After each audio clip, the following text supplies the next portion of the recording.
Yeah, one of the most enjoyable aspects of doing the show is getting to relive my childhood. A big part of that childhood would be the guest set to join me now from the classic television show, the new Zoo Revue. A big welcome to Doug and Emmy Jo, coming right at you. Doug and Emmy Jo, welcome to Comic Book Central.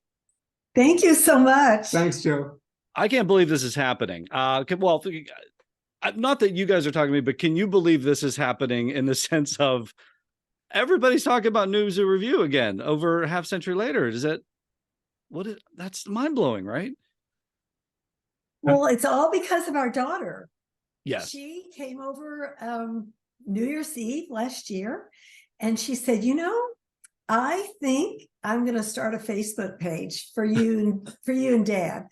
And it's just taken off. I mean, we've just got people, I think there's over 45,000 followers now and growing every day. So how many did you think it would be? Like when it was Joanna, right? Joanna, your daughter? Mm-hmm. Okay. So when she said, hey, Mom and Dad, I'm going to start a Facebook page, you're like, okay, that's cute. Sure. What? How many did you think would follow? Well, when it first started, we're looking at 100. We thought, oh, okay, that's cool. Yeah. And all of a sudden, it went crazy, And we didn't know the impact that the show had, and that there were so many people that got more out of it than just entertainment. Even still, to this day, like even all these years later, that never landed on you both? No, not really, because we viewed it as entertainment and teaching for children. We didn't know that there were kids who were latchkey kids that were ill, children that had very problematic, difficult, challenging home environments, who were watching and were gaining confidence and strength for the things they had to face by seeing our show. And that's what's coming out now. And it's so gratifying. I just can't even begin to tell you what it means to us.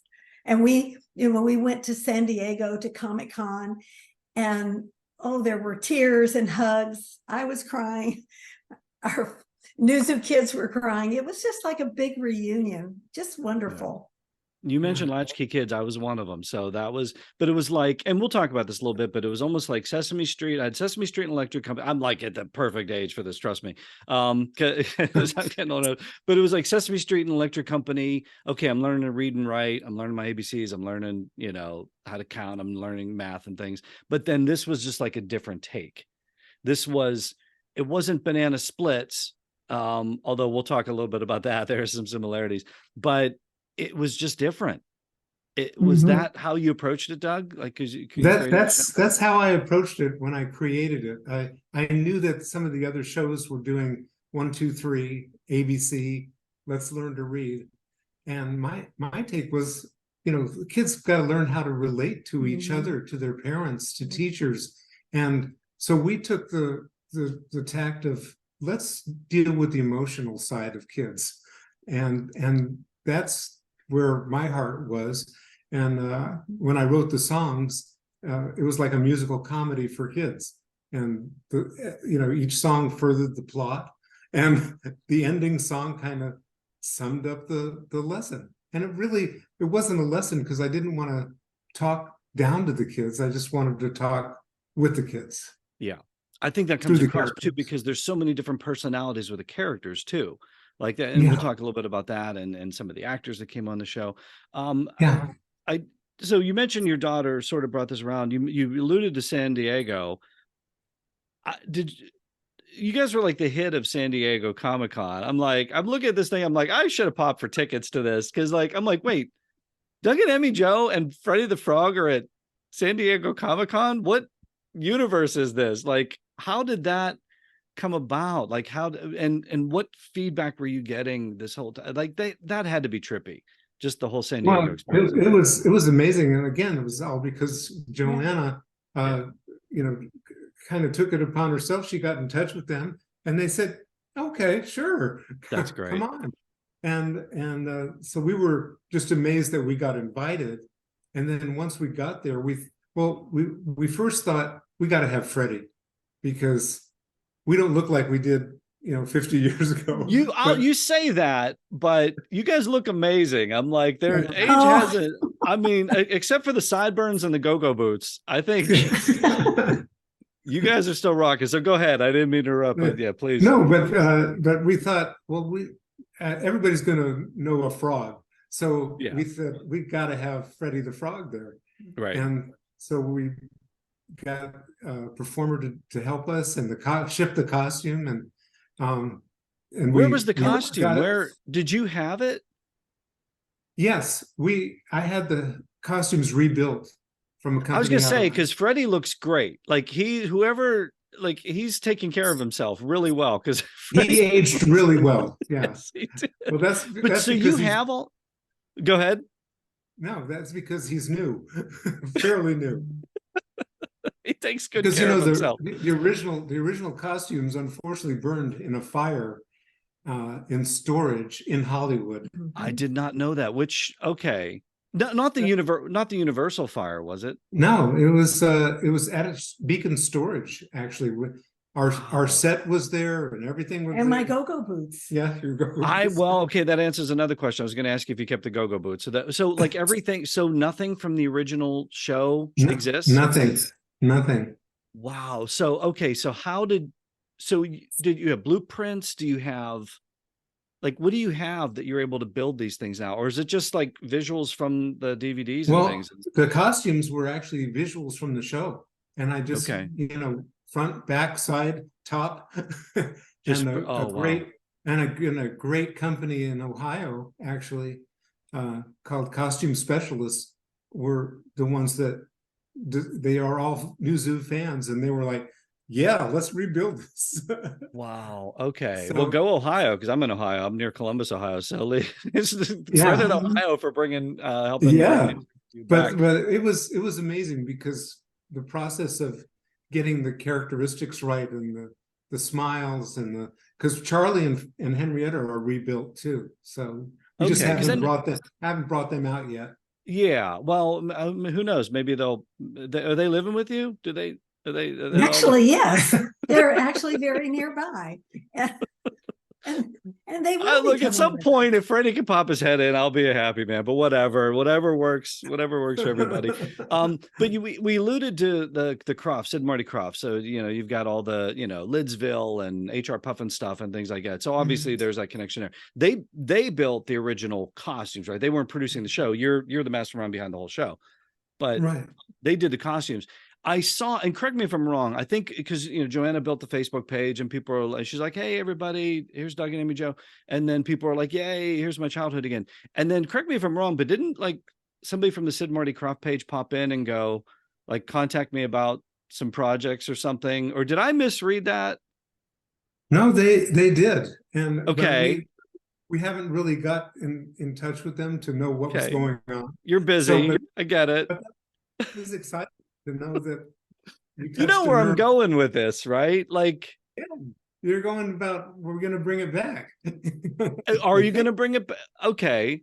Will it come back? Could it? There's always a chance, and we're we're working on several different things. One of the things we did was, I don't know if you saw it, is an animated version.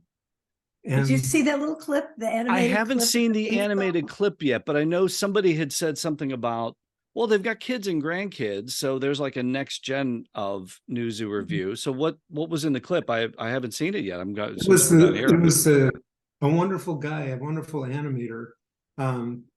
Just kind of, he and I worked together, and he animated the opening theme song. Okay. And it's just charming. And Joanna put it on the Facebook page. Maybe we can ask her to repost it. I'll repost it. Fabulous. Okay. It's absolutely fabulous. So that could be an animated version. You guys could do the voices. One avenue. Right. Yeah, that's one avenue. Costumes are probably in the back there. They're probably sitting right off camera, I would imagine. Many performers, once the strike's over.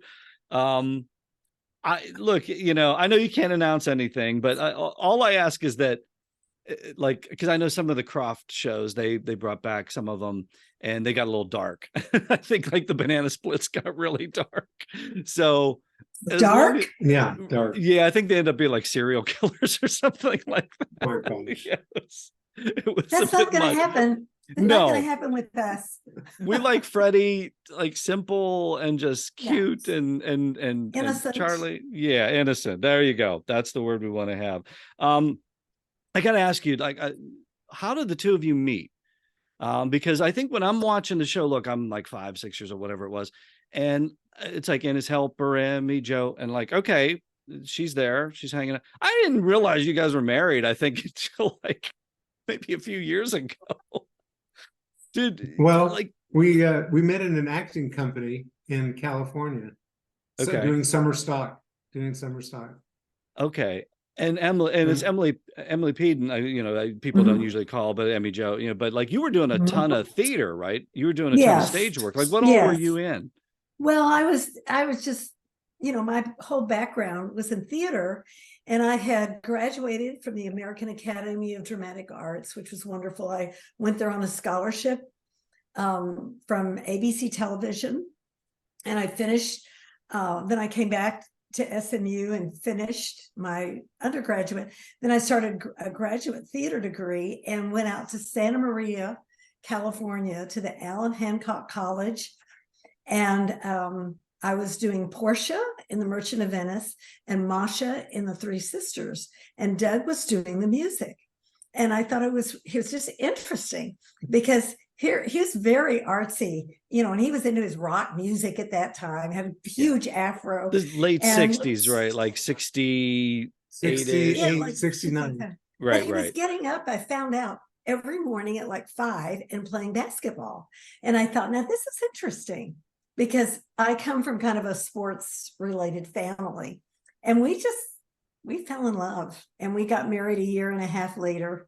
Whoa. Never looked back. It's Love at wonderful. first We had a sight. lot of people telling us you'll never make it, but almost 53 years later, and 53. I'd still Yeah. choose him. That's fantastic. And it's like right then, maybe a year in, right? You guys are like the show was taking off.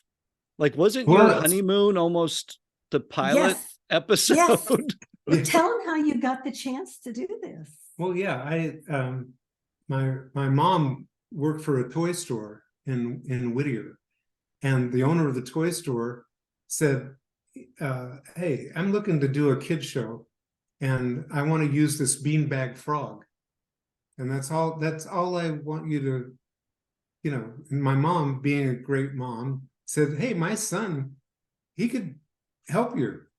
So I met with her, and she said, This is Barbara Atlas. "Yep." And Yeah. she said, Was this a Mattel?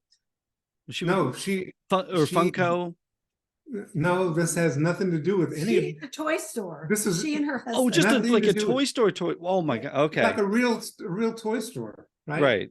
And so I came up with the show. And, I wrote the theme song, sketched out the characters, did the whole thing, and took it into her. And she said, "I like this."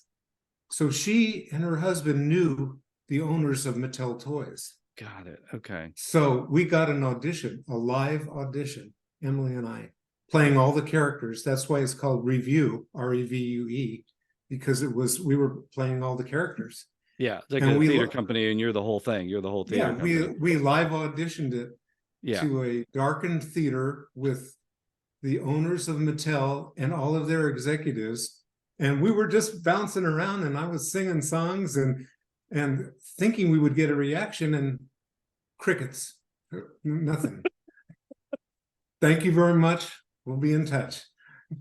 Wow. So about months later, after our marriage, we got married, and they said, "Hey, we're building the set that you designed."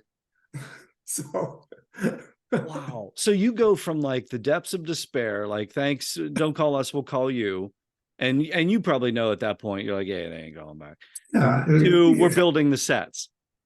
Exactly. It was Well, we were coming back Wow. from our wedding, which was in Dallas, on an American Airlines plane. And Doug, at that time, you could get stationery from the flight attendant. And Doug was sketching out the set. And I've still got those drawings in a scrapbook. And he just Yeah, it just sort of snowballs from that Yeah. time on. so we did the pilot when we came back, but it was a year before we got into actual production from the time we did the pilot. Okay, but that was basically your honeymoon at that point. And you were like totally into, like, you were going to be the next rock and roll star, right, Doug? Like that was going to be like, That what was was the name of, Yes. what was that the was the band? dream. I had it here. What was the name of the band? I had it. The days in between.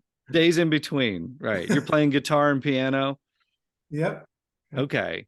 But and you took that right into New Zoo Revue, and like what you had like a bunch of musicians too. So like this was a pretty big production. Well, here's the thing. It was just wonderful because the guys in my band, I got them all into the musicians union, and they were the backup band that you hear on all the shows. Wow. It was perfect. You got them gigs. I got them gigs. I was playing rhythm guitar on all the tracks and directing it.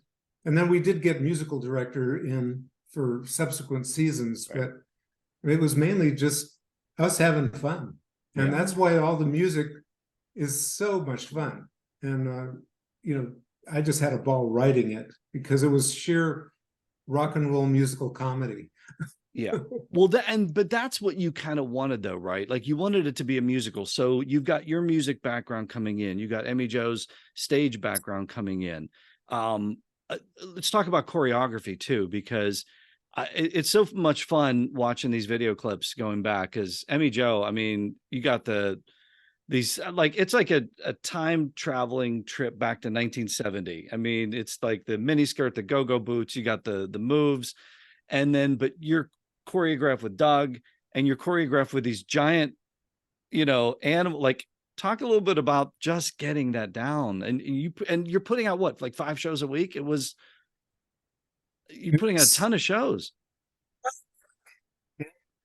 So It was a lot of work. We had a great choreographer, and everybody that we worked with was wonderful. Yeah. And it meant so much to me because coming from a theater background, and I did have a dance background as well. I wanted to ask, okay, did you have some dance in your background? Yes, I did.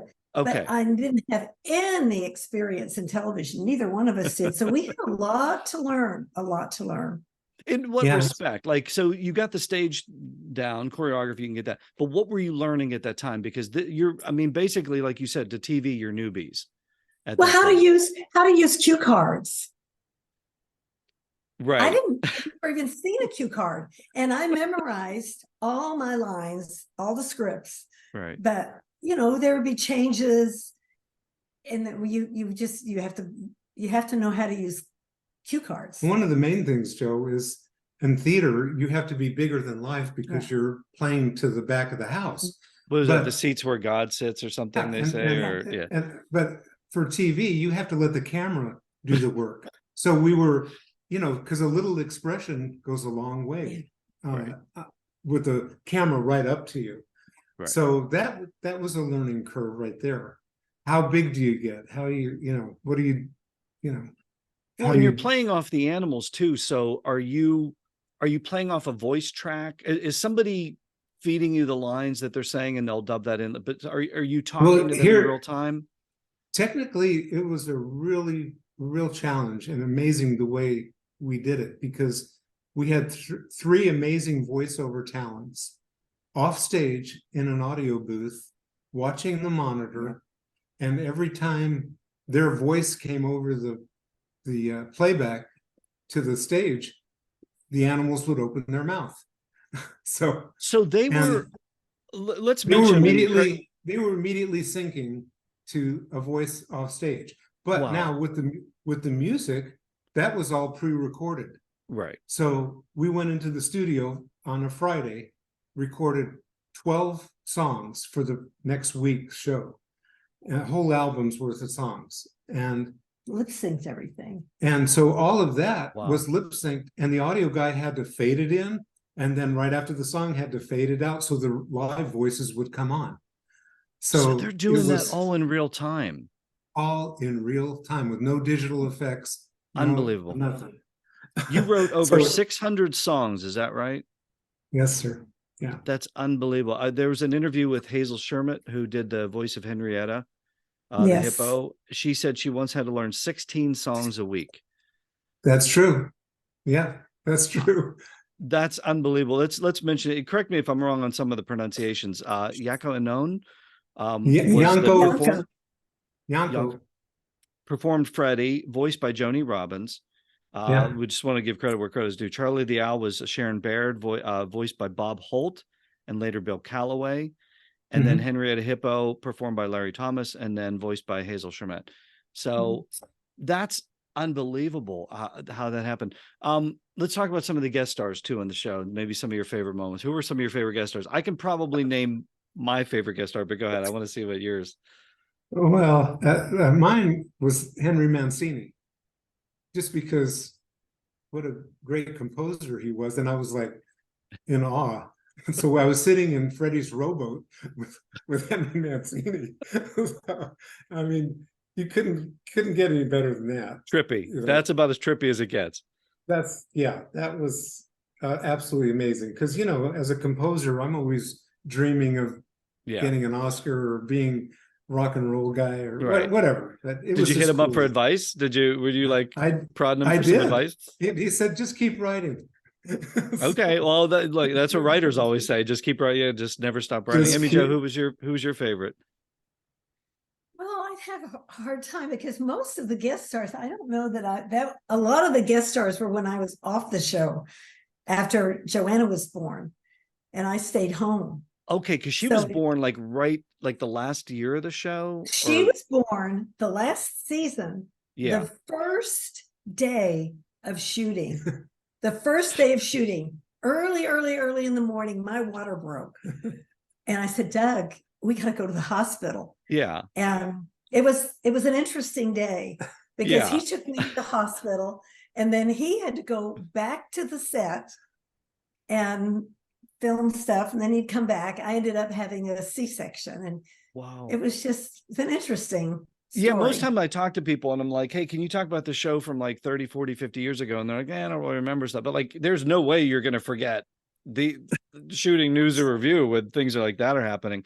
I think Richard Dawson's got to be like one of my favorite. Oh, that was one of the favorites. And also Jim Backus was incredible. Mr. Magoo. And Gilligan's Island. Yeah, and the Maytag repairman, Jesse White. You know, June Lockhart from Lost in Space was on it. Joanne Worley. Joanne Worley was a hoot. Chuck Woolery was Mr. Dingle, I think, and then Walker Edmonston. Fran Ryan, the great Fran Ryan was how did you think of all these things? Like, where did all this come from? Have you ever had a chance to think about that? Or is it just like, were you influenced as a kid? Were there things you saw as a kid that influenced you? Or, you know, mainly because I was a theater background too. I had a theater background too. My main influence was classic musicals. I mean, West Side Story, The King and I, Sound of Music. I mean, I just loved that. I dreamed of having a play on Broadway, and so as I got to be able to write, those ideas just came because I thought, well, let's do a split screen and have all three characters singing different verses in counterpoint. I mean, so it's like you're living the dream. So you're just being inspired every moment. And that was the cool artsy thing of the 70s too. I think that was such a stylistic thing too that we saw of those things coming in. And talk a little bit about the morals, because I know, like, with a lot of filmation projects back in the day, like I love Shazam, like the Shazam ISIS Hour, where they would come in and it wasn't so much about superheroes punching people. It was like teaching kids things. Like they always had a child psychologist as a consultant, and then the Captain Marvel would come down and give you a moral at the end. That was very reminiscent of this. I think we got away from that in the 80s when it sort of became about the toys. Like Transformers and like G.I. Joe, like selling toys commercials. But talk a little bit about that moral aspect of why was that so important to you, and maybe just even some of the tons of topics that you've covered, because it was like every show had its own theme. Yeah. Well, this for me. Sure. Ladies first, yes. You were the moral compass, right? You were giving. We're really passionate about is just helping children to follow the golden rule, treat other people just the way we want to be treated, to just be kind, be respectful. And so those were very, very important topics. But Doug, you know, being an artist, he wanted to do a show on Shakespeare and, you know, things that ordinarily you wouldn't put in a children's show. But that was one of my favorite shows that we did. It was the one on Shakespeare. I could tell you, you talk about toys and products, you know, because Mattel Toys was our sponsor the first year. I had to get all the scripts approved. Yeah. By them. So By Mattel. But, you know, by Mattel. Yeah. And so there was a show that I wanted to do on greed. I wanted to tell kids, hey, be happy with what you have. Don't, you know, you don't need that new toy. Uh-oh. So you go in there with a script like that, and they're going, wait a minute. That's against the vine principle. That's against the Don't bite the hand that feeds you. That's the but you know what was brilliant about oh, go ahead. To their credit, they let us do it, and it got on, and Charlie sang a song called I Got What I Need. And it was a big honky tonk number. So I got to give them credit. They let it go. Yeah. But I think that was the key too, because I don't recall, like I said, a lot of things were merchandised. And it's not that Zoo Revue didn't have merchandising opportunities. I mean, there's you know, coloring books, there's albums, but like even the album is like a storybook. I wish I had a bit like I'm in this new Zoo Revue renaissance myself. Like I'm trying to go back and just buy everything. So I don't have it here. They're going to be shipped soon. But I remember like the album was like this art storybook, almost like a comic book, but it was teaching kids along the way. All the songs on the albums were teaching something. Even, you know, the coloring book, there's I think the DVD set, correct me if I'm wrong, but it came out, I think 2004. So like 50, like first part of the episodes. Hopefully I'm going to get that. I'm waiting for one that still play. Like if you push the button on the front, it plays the thing. A lot of those don't work. are broken. A lot of them don't work. So I'm trying to find one that works. But it wasn't like it was crazy merchandising on the show. It was it seemed normal. Yeah, it was. We wanted it to be organic with the, you know, that came out of the show, that came out of the characters, because the one thing we didn't want to do was to change the characters. That's why we're going to be very careful going forward with anything new that we do, because I just don't want it to be in the realm of changing what it was. Yeah, because that's such a memory to our fans, really, and I think it would be disrespectful to them. It's precious. We hear that from everybody. Yeah, going forward, keep the same feeling, keep the same innocence, and the same happy joy that we saw in the original shows.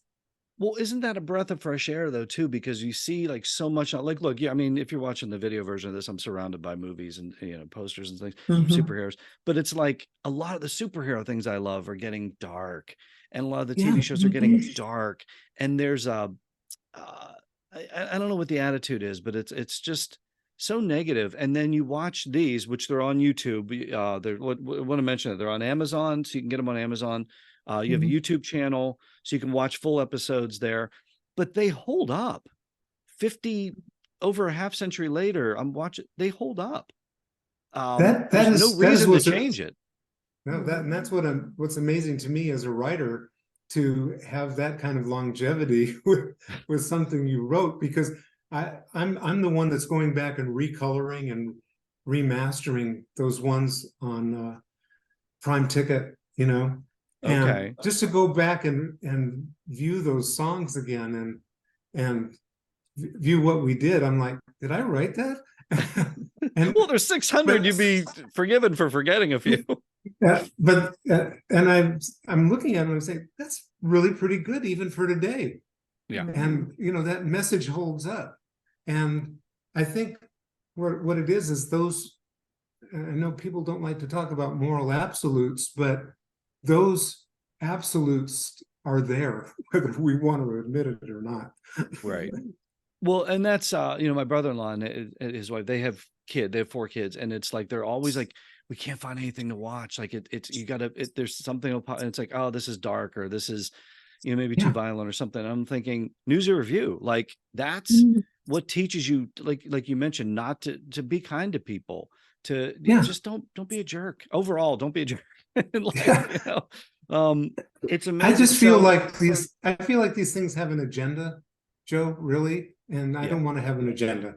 yeah. Mhm. I You just want to want to have, have I want to, treat people like you would like to be treated. yeah. Be kind. And just have fun.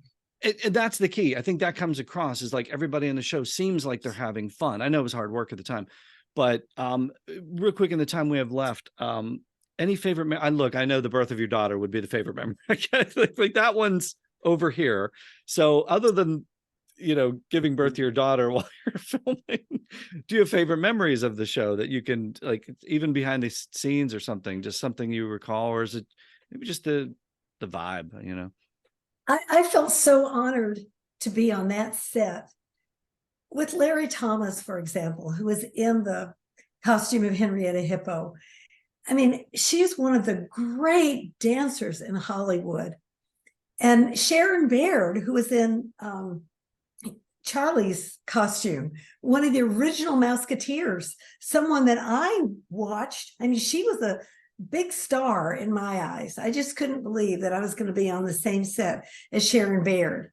And they were very kind to me, all the actors, and I learned a lot from them. I'm very, very grateful for that time, and I miss the ones that are gone. I think that's the main thing. Is it was a team, it was a family, It was a and we family. really, really had fun. We just had fun producing it, Yeah. and you could probably tell by just watching the episodes. I mean, Yeah. every time I was on the set with Bill Calloway, who was a masterful improvisation guy, I could barely keep a straight face. My goodness.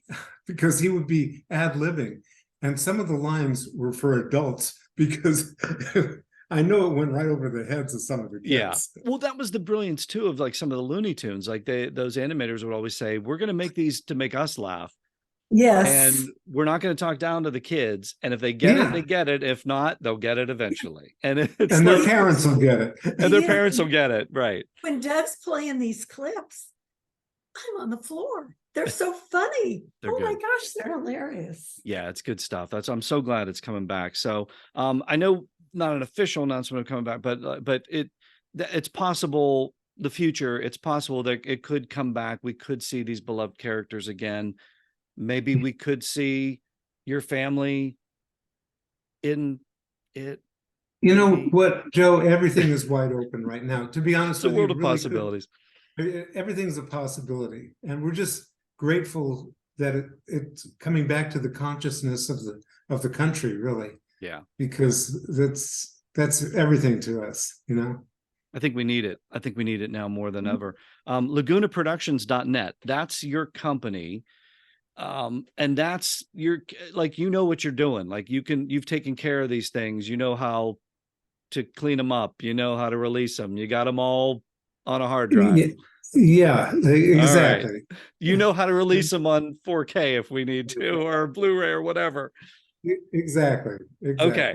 So my whole background shifted from television, or from theater to television, and you have to keep reinventing yourself.